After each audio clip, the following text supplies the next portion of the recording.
Hey folks, Mike from Profiling Evil. One of the things that I wanted to try to do this year is to give you an opportunity to maybe increase your understanding of the criminal investigative process. Now, what I've done is I've created a series, and that series includes investigative techniques and strategies. We'll explore them one by one. We'll start with a little video where I'll talk a little bit about it. I'll then give you a little bit of resource information that you can do some personal study on.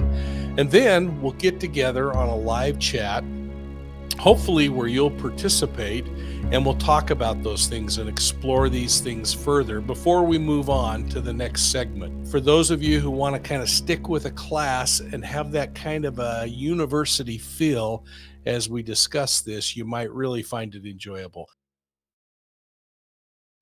Well, what is criminal profiling? I mean, can it really help investigators identify who's responsible for a crime, or is it just a wild guess? If you've been around for a while, thanks for your support. But either way, please make sure that you've clicked on that like and the subscribe button and ring the bell so that you get all of our informative videos like this one. Let's talk profiling. Psychological profiling is often referred to as offender profiling.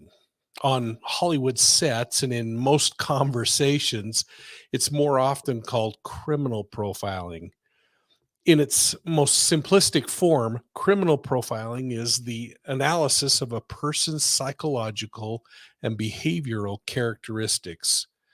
It's not the mystical, magical voodoo that Hollywood would want us to believe. It's just one more tool to assist an investigator in solving crimes.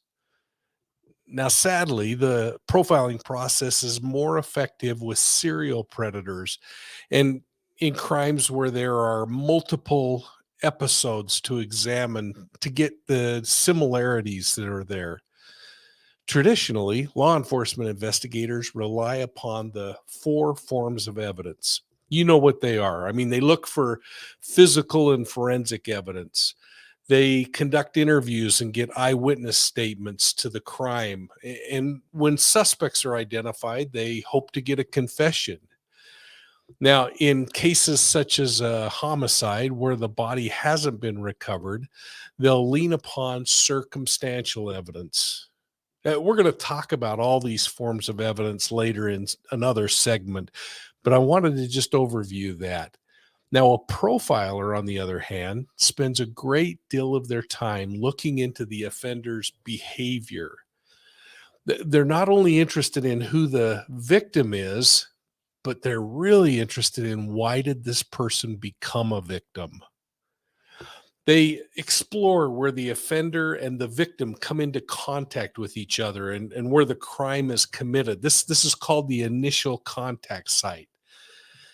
Now, profilers examine what an offender may say to the victim, but they might also be more interested in what the offender requires the victim to say to them.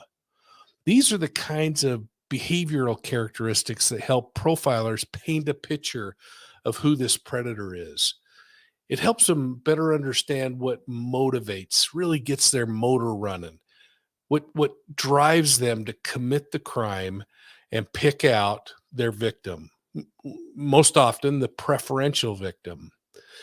Now, profiling has been said to be a mix of art and science, and studies vary on whether the profiling process is helpful in investigations or not. I'm going to let you be the one to decide that.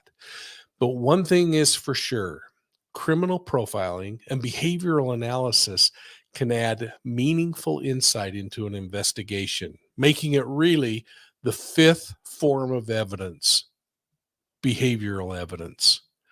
Well, we're going to chat more about this in the next segment on why criminals commit crime. I mean, is it nature or nurture? Hey, thanks for subscribing to Profiling Evil, and we'll see you soon at the next crime scene.